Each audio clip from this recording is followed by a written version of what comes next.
네, 하나님 말씀 보겠습니다. 요한복음 10장 10절 말씀 되겠습니다. 요한복음 10장 10절 한 절 말씀 제가 봉독해 드리겠습니다. 내가 온 것은 양으로 생명을 얻게 하고 더 풍성히 얻게 하려는 것이라. 아멘. 할렐루야. 살아계신 하나님께서 새해를 열어주셨습니다. 또 이렇게 예배단을 첫 주일에 쌓게 되어서 너무나 영광입니다. 살아계신 하나님께서 저와 여러분 가운데 함께 하심을 믿습니다.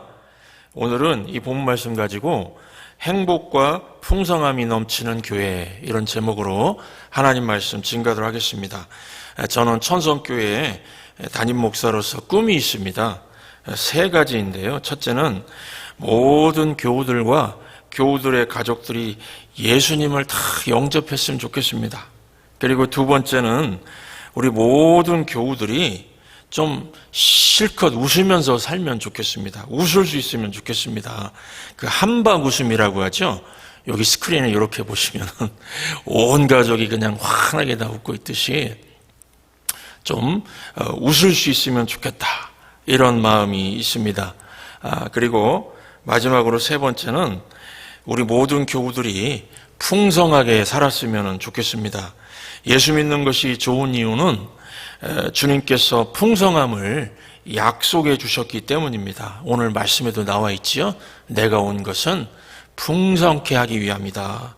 그래서 저는 예수 믿고 살면 힘들고 희생만 해야 하고 이 세상에서는 가난하게만 살아야 된다고 생각지 않습니다.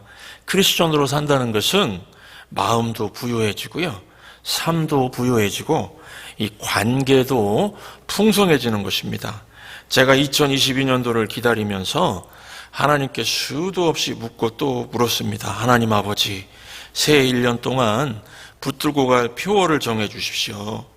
기도하기 시작한 지 한 달 반 정도 지나면서 두 가지 마음을 제게 심어 주셨습니다. 나는 천성교회가 행복해지길 원한다, 이거였고요. 또 하나는 나는 천성교회가 풍성함이 넘치기를 원한다. 이 두 가지였습니다. 그래서 퓨어를 이렇게 정하기에 여러 가지를 이렇게 내어놓고 하나님께 기도를 했는데, 오늘 여기 보시면 이 두 가지로 이렇게 퓨어를 하나님 마음에 맞게 정하게 되었습니다. 그래서 퓨어가 행복과 풍성함이 넘치는 교회, 행복과 풍성함이 넘치는 교회, 이렇게 정하게 되었습니다. 그래서 오늘은 어떻게 하면 하나님의 소원대로 우리 교회가 나아갈 수 있는지를 살피도록 하겠습니다. 두 가지만 말씀드리겠습니다. 첫 번째, 행복을 만들려고 하지 말라 하는 것입니다. 행복을 만들려고 하지 말라. 요즘 교회 다니는 분들 만나보면 행복해 보이지가 않습니다. 불행한 사람이 더 많은 것 같이 보입니다. 이것을 어떻게 할 수 있을까요? 이 사람들이 웃지 못하고 삽니다. 왜 사람들이 웃지 못할까요? 이 자기 힘으로 행복을 만들려고 하니까 그렇습니다. 여러분, 만약에 제가 지난 2년 동안에 제 힘으로 교회 부흥을 이루려고 했다면 저는 쓰러졌을 것입니다. 하나님께서 제게 주신 특별한 은혜가 있는데요, 목사로 부르실 때부터 지금까지 제 힘으로 이루려고 하지를 않는다는 것입니다. 목사 안수 받은 지 거의 20년 되는데 20년 동안 이렇게 살았습니다. 천성교회 와서도 마찬가지였습니다. 때가 되면은 하나님이 사람들을 불러 모으실 것이고 하나님이 부흥시키시겠지.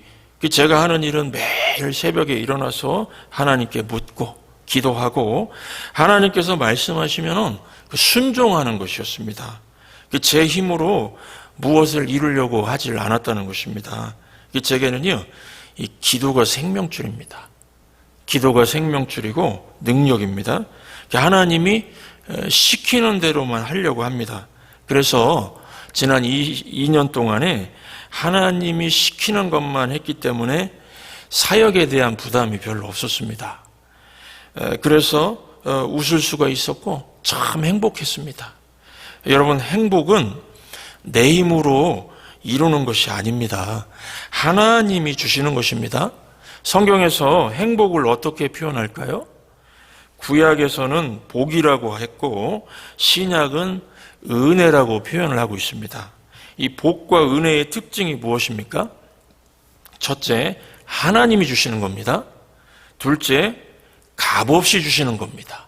셋째, 하나님의 복과 은혜가 임하면은 100% 승리한다는 것입니다.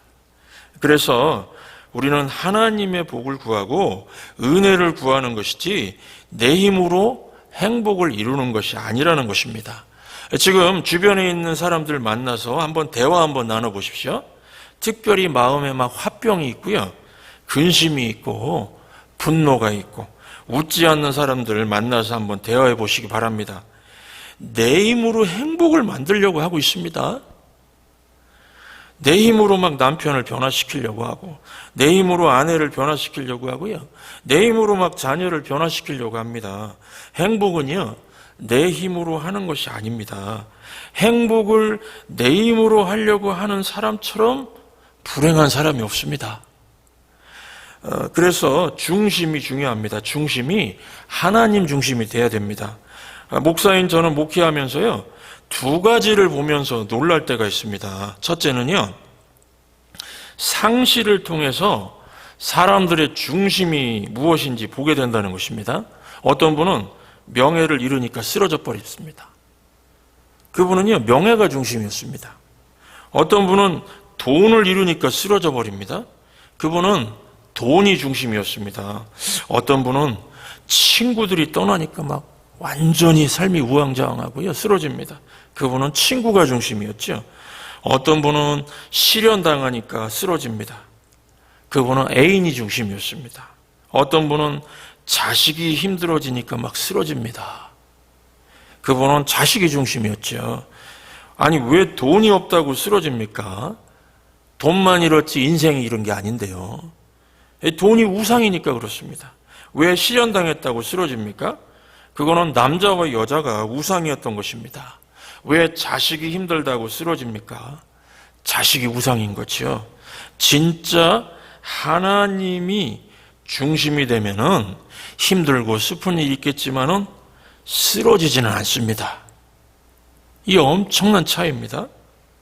돈 잃어서 슬프지만은요, 다시 시작하게 만들어줍니다.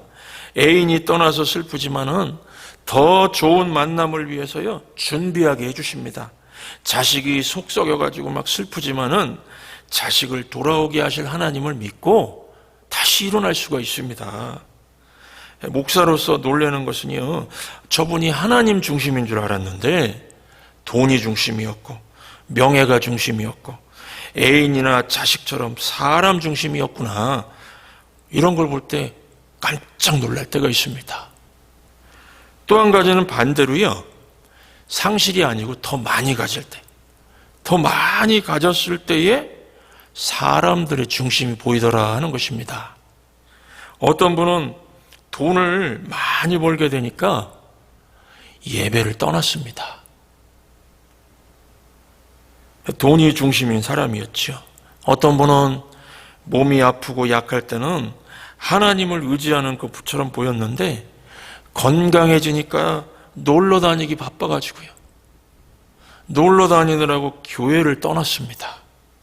그 사람은 쾌락이 중심이었습니다. 알고 보니까요, 노는 거 쾌락이 중심이었습니다. 그런데요, 그 더 가진 것 때문에 참 신기한 게, 더 가진 것 때문에 예배를 떠나고 교회를 떠난 분들을 몇 년 지나서 만나보면요, 행복하게 살지를 못합니다. 아, 목사님, 왜 만족이 없습니까? 목사님, 참 없는 게 없이 다 있는데 왜 허무한지 모르겠습니다. 이런 고백을 했습니다. 이유가 무엇일까요? 인간은 하나님이 중심이 되기 전에는요, 행복이 없기 때문에 그렇습니다. 여러분, 행복은 하나님이 중심이 되었을 때 오는 평강입니다. 하나님이 중심이 되었을 때 오는 평강. 그 교회를 다니는 많은 분들이요, 근심과 불안 속에서 살고 두려움 속에서 삽니다. 이유가 무엇입니까? 하나님이 주시는 평강을 누리지를 못하고 있습니다. 항상 죄 문제에 넘어지고요. 이 구원에 대한 확신이 없기 때문에 그렇습니다. 우리 모두는 죄성이 있어서 크고 작은 죄를 짓지요. 어떤 분들은 교회 나와서도 그런데 이 죄 때문에 망할 거라고 하는 이 불안감을 떨치지를 못하고 교회를 나옵니다. 이런 사람은요, 중심이 하나님이 아닌 사람입니다. 하나님이 중심인 사람은요, 내가 예수 그리스도의 십자가를 믿으면 하나님의 자녀가 되었다. 나는 구원받은 자녀가 되었다는 확신이 있습니다. 그래서 실수로 죄를 지으면요, 두려운 것이 아니고 부끄러운 겁니다. 부끄럽습니다. 하나님의 자녀답게 살지 못해서 부끄러운 것이지, 내가 버림받을까? 내가 지옥 형벌에 떨어질까? 이런 두려움이 없다는 것입니다. 만약에 두려움에 빠지고 불안해하고 근심하고 교회 와서도요 그런 예배 드리고 막 이래도 그런다면은요, 이거는 하나님 중심의 사람이 아닙니다. 아직 하나님의 자녀의 확신도 없고 하나님의 그 구원받은 백성의 중심이 잡혀 있질 않은 겁니다. 하나님이 중심이면은 확신이 있고 평강이 있습니다. 이 중심이 그래서 중요합니다. 중심 잡는 게 행복의 출발입니다. 그러면은 중심 잡고 나면은 무엇을 하면 되겠습니까? 모든 것은 하나님이 주신다는 확신이 있으니까 믿고 기도하면서 기다리면서 기대하면서 여유 있게 사는 것입니다. 모든 것이 하나님의 복과 은혜로 주신다는 이 확신 가지고 평강 속에서 살아가는 것입니다. 제게 자녀가 셋이 있는데요, 제가 키우는 게 아니라고 생각합니다. 부모 뜻대로 되는 게 아니지 않습니까? 그래서 이 자녀들이 커가면서는 기분 상하지 않게, 이게 좀 부모가 그냥 마음에 안 들면은 막 소리가 나오고 막 그러고 싶을 때가 있는데, 제 뜻대로 되는 게 아니니까요. 그걸 하나님께 맡기고 자녀들이 커가면서는 기분 상하지 않게 그 거리를 두면서 기다리려고 애를 씁니다. 비즈니스 하시는 성도님들도 마찬가지죠. 내가 하나에서 10가지 다 해야 된다고 생각하면은 잠이 오지 않을 겁니다. 가게 문 닫고 왔어도 도둑 들까 봐 불안해서 잠도 안 올 수가 있고요. 내일 또 손님들이 많이 올까 걱정하면서 잠이 오지 않을 수도 있습니다. 건물주가 렌트비 올리면 어떻게 하나. 신경 쓰다 보면은 소화도 안 될 것입니다. 내 힘으로 안 됩니다. 하나님께 맡겨야 됩니다. 결혼하지 않은 싱글들도 마찬가지입니다. 내가 이대로 평생 혼자 사는 거 아닌가? 뭐 이런 생각에 빠져서요, 그 듀오에 가입해야 되는가? 이 듀오가 뭐냐면 그 결혼 중매 사이트입니다. 듀오에 가입하고 뭐 데이트 앱에도 가입해야 되는 건 아닌가? 그러다가 이상한 사람 사기꾼 만나는 건 아닌가? 불안해할 겁니다. 결혼도 하나님께 맡겨야 됩니다. 기도하면서 기다려야 됩니다. 목사도 마찬가지입니다. 만약에 제가 교회에 나오는 모든 성도님들을 막 스스로 행복하게 만들려고 하고 제 스스로 교회 조직을 강하게 만들려고 하면은 제가 먼저 번아웃 되는 것입니다. 제 힘으로 안 되는 것입니다. 저는 하나님의 복과 은혜를 구하고 하나님이 하시도록 기도할 뿐입니다. 인생이 마찬가지입니다. 여러분, 하나님 중심으로 살면요, 생각보다 느긋합니다. 생각보다 여유가 있습니다. 하나님이 가장 좋은 때에 이루어 주실 것이라는 확신이 있기 때문에 그렇습니다. 시간이 제 편입니다. 시간이 성도님들 편입니다. 하나님 중심이 되면은요. 제 간증인데요, 하나님의 때를 기다리면서 제가 해야 될 일 말씀 전하고 기도하고 그렇게 지내왔습니다. 1년 지나고 2년 지나면서 하나님이 하시는 일들을 보고 있습니다. 기도가 많이 응답되는 걸 보고 있습니다. 그러므로 중심만 잡으시기 바랍니다.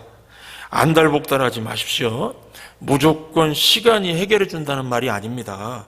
내가 지금 이 가는 길에서 이 복은 하나님이 주시고 은혜는 하나님이 주신다고 하는 그 확신이 드신다면은 그냥 쭉 가시면 된다는 것입니다. 그러면은 하나님께서 시간이 지나면은 열매를 거두게 하실 것이고 승리하게 하실 것이라는 것입니다. 그리고요, 잘못된 것들, 내가 이게 잘못하고 있는 것들은 하나님께서 싹 거두어 가십니다. 참 신기합니다. 하나님의 복과 하나님의 은혜를 구하시기 바랍니다. 자꾸 남하고 비교할 필요도 없습니다. 내 힘으로 행복을 만들려고 하지 마시고 중심 잡으시기 바랍니다. 복과 은혜는 하나님이 주신다는 이 확신이 든다면은 지금 하고 있는 일을 꾸준히 감사하면서 하시기 바랍니다. 내게 주신 삶의 뜻이 있습니다. 하나님이 살아계시니까 시간이 우리 편입니다. 얼마나 좋은지 모릅니다. 시간이 우리 편입니다. 하나님이 없는 사람들은 막 쫓기지요. 쫓깁니다. 내가 막 해야 된다고 생각하고 그래가지고 되는 게 아닌데요. 하나님이 역사와 우주와 내 인생의 중심이십니다. 하나님께서 복과 은혜를 주시면은 반드시 열매가 있고 승리하게 될 줄 믿습니다. 그러므로 하나님 중심으로 계속해서 전진하고 전진하셔서 열매와 승리가 있고 행복으로 가득 찬 인생 사시기를 주의 이름으로 축원합니다. 두 번째 한 가지 더 말씀드립니다. 풍성함에 대해서 잠깐 말씀드리겠습니다. 여러분, 풍성함을 누리기 위해서는 구하셔야 된다는 겁니다. 구하시기 바랍니다. 그런데 내가 행복을 만들겠다고 하는 사람은 구하지도 않습니다. 풍성함은 우리 구주 예수님이 약속하신 겁니다. 성도는요, 이 땅에서 풍성함을 누려야 정상입니다. 주시려고 하는데 못 받는 거는 주님 책임이 아니고 내 책임입니다. 브루스 윌킨슨 목사님이 쓴 야베스의 기도라는 책에서 나오는 얘기입니다. 그 미스터 존이라는 분이 천국에 올라갔습니다. 천국에 올라가서 이곳저곳을 구경을 하게 되었는데 사도 베드로가 안내를 해줬다고 합니다. 구경할 것이 참 많았는데요. 그 중에 아주 빛나는 보석 창고가 하나 있었다고 합니다. 그런데 사도 베드로가 그곳은 안내를 하지 않고 그냥 지나치려고 했다는 것입니다. 그러니까 이 존이 더 궁금해서 여기는 도대체 무엇이 있습니까? 이렇게 물었다는 것입니다. 그러자 사도 베드로는 여기는 안 보는 게 좋을 거야. 여기는 안 보는 게 좋을 거야. 이렇게 대답을 했다고 합니다. 그러니까 막 더 궁금해지죠? 그래서 한번 들어가게 해주십시오. 간청을 했다는 것입니다. 그러니까 사도 베드로가 다시 한번 들어가서 보면은 후회할 텐데, 그래도 들어가고 싶으냐? 이렇게 대답하니까 막 더 궁금해가지고 들어가겠습니다 해서 들어갔다는 것입니다. 문을 열고 들어갔더니요, 미스터 존, 자기 이름이 써 있었답니다. 그리고 방들마다 막 세상에서 그렇게 갖고 싶었던 어마어마한 축복들이 막 가득가득 쌓여 있었다고 합니다. 미스터 존이 놀래가지고 사도 베드로에게 이게 어떻게 된 겁니까? 이 방은 무슨 방입니까? 이제 하나씩 물었다는 것입니다. 그러자 베드로가 설명을 해 주었습니다. 이 방은 하나님께 기도하면 하나님께서 주시려고 쌓아둔 복들이고 기도 응답의 창고인데 너가 기도는 하지 않고 걱정하고 근심만 했기 때문에 그대로 쌓여져 있는 것들이다. 사도 베드로가 이렇게 설명을 해 주었다고 합니다.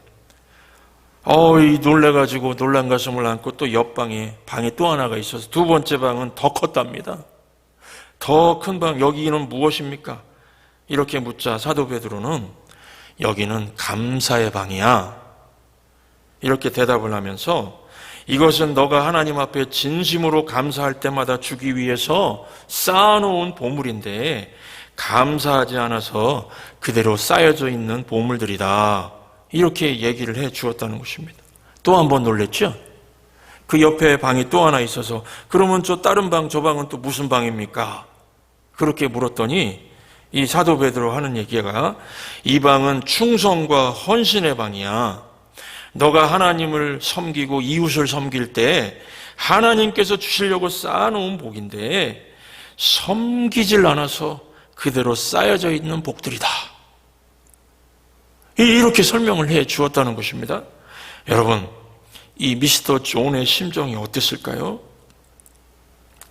오늘 본문의 요한복음 10장 10절 말씀처럼 풍성함을 주시겠다고 하신 주님의 약속이 있는데 내가 온 것은 너로 더 풍성함을 얻게 하려 합니다. 예수 믿고 사는 것은 이렇게 풍성함의 약속이 있고 누리라고 주신 것인데 풍성함을 주시겠다고 하신 주님의 약속을 믿지 못하고 주님 말씀대로 살지 않아서 하나님이 주시려고 쌓아둔 풍성한 복들을 누리지 못했으니 이거 참 억울하고 억울할 거 아닙니까? 우리 주님께서 이 땅에 계실 때에 귀에 못이 박히도록 하신 말씀이 있습니다. 끊임없이 기도하라. 하나님께 먼저 감사하고 시작해라. 충성하라. 주님이 이것이 주님 제자 훈련하실 때에 항상 하시던 말씀이었습니다. 그래서 저는 제가 주님을 주인으로 믿지 않습니까? 주님이니까 주인이죠. 주인의 명령, 주인의 말씀에 따릅니다. 주님께서 하신 말씀 그대로 따라서 살려고 하면서 우리 천성교회 식구들이 하늘의 복과 땅의 복을 다 받을 수 있도록 매일같이 기도합니다. 어떤 분은요, 제가 이런 얘기하면은 목사가 너무 세속적이지 않냐? 왜 이렇게 그런 기도를 하느냐 그러는데 그렇지가 않습니다. 제가 제 유익을 위해서 구하면 이게 기복신앙이죠. 하지만 성도들을 위해서 구하는 것이 왜 세속적입니까? 또 성도들이 축복을 받아야 하는 이유가 하나님의 영광을 위해서 구하는 것인데 왜 세속적입니까? 주님 사업하시는 성도님들이 돈을 많이 벌게 해주세요. 그래서 주변 사람들이 보고 살아계신 하나님을 좀 알게 해주세요. 하나님의 자녀가 사업을 하는데 항상 빚만 지고 렌트비도 못 내면은 하나님의 영광을 가리게 되지 않습니까? 하나님 백성답게 사업해도 번창할 수 있다는 걸 보게 해주세요. 이렇게 기도합니다. 그리고 성도님들, 주일학교 자녀들 위해서도 기도합니다. 주님, 지혜를 주십시오. 건강을 주십시오. 이 성도님들 자녀들이 장차 교회의 일꾼 되고 나라의 일꾼 되고 우리 민족과 세계 민족과 하나님 나라를 위해서 위대한 삶을 살게 해주세요. 이렇게 기도하면은 하나님께서 약속하신 것이니까요. 하늘 창고를 열어서 준비해 두신 축복들을 쏟아 부어 주실 것이라고 확신합니다. 이 간증입니다. 저는 이게 하나님께서 쏟아 부어 주십니다. 2년간 기도 응답 받은 거 적어서 얘기하라고 그러면요, 많습니다. 하나님 살아계십니다. 천국의 보화 창고를 여는 키워드는 기도, 감사, 충성입니다. 그러므로 새해에는 기도 많이 하시기 바랍니다. 감사 많이 하시기 바랍니다.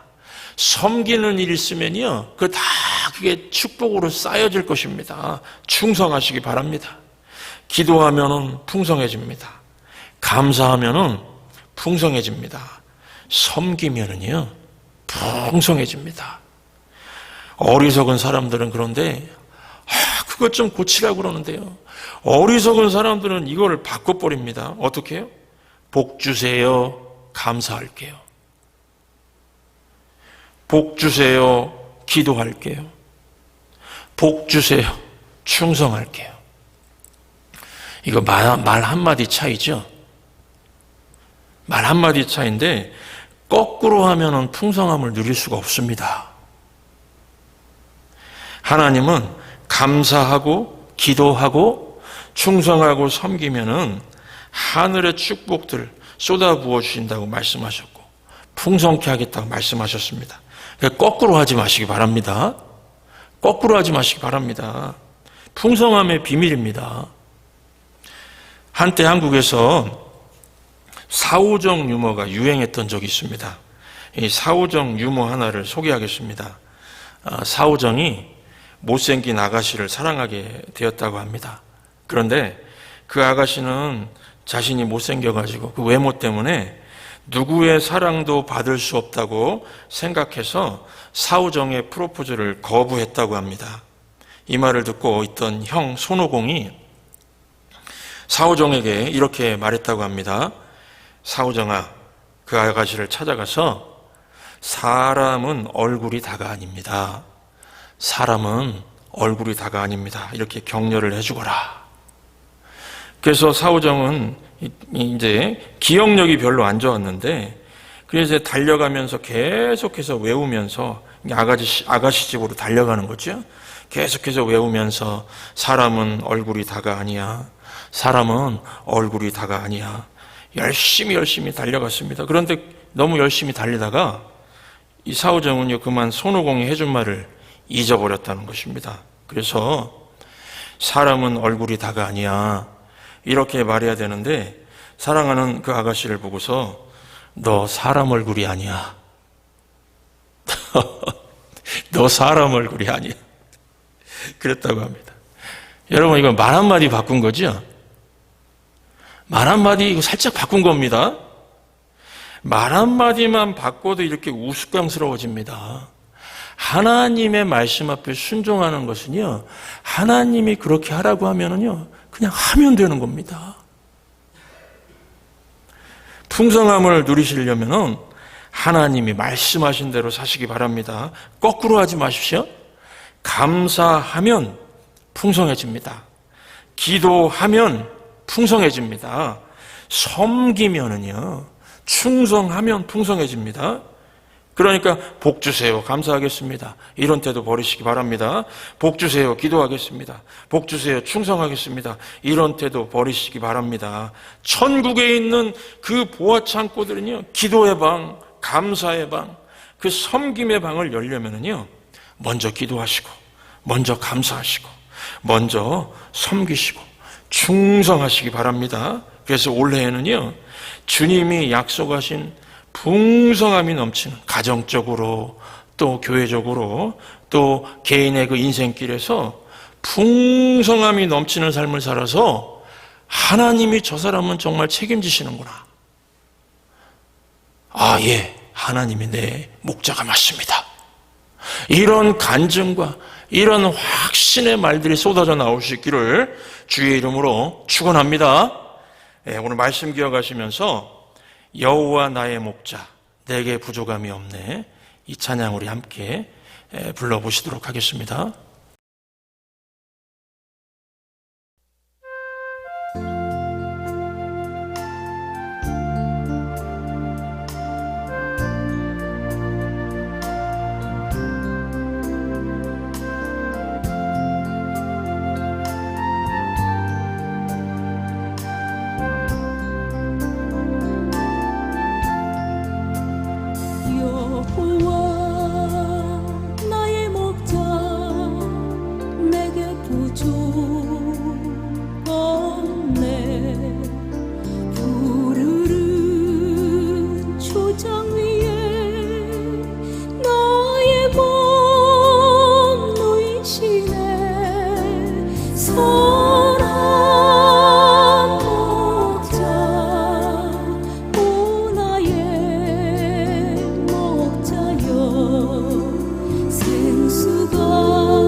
생수가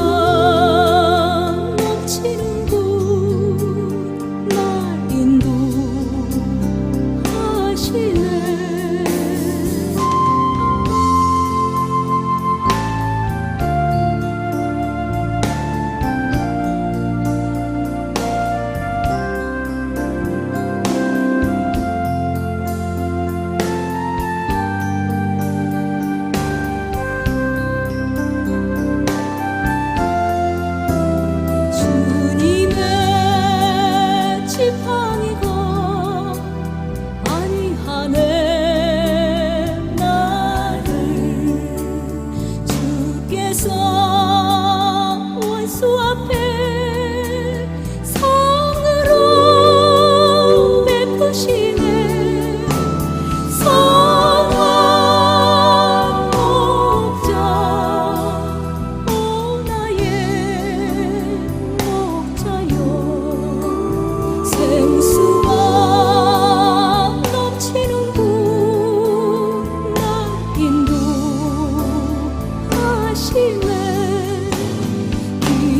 기름을 머리 위에 바르시는 주님. 평생의 선하신 과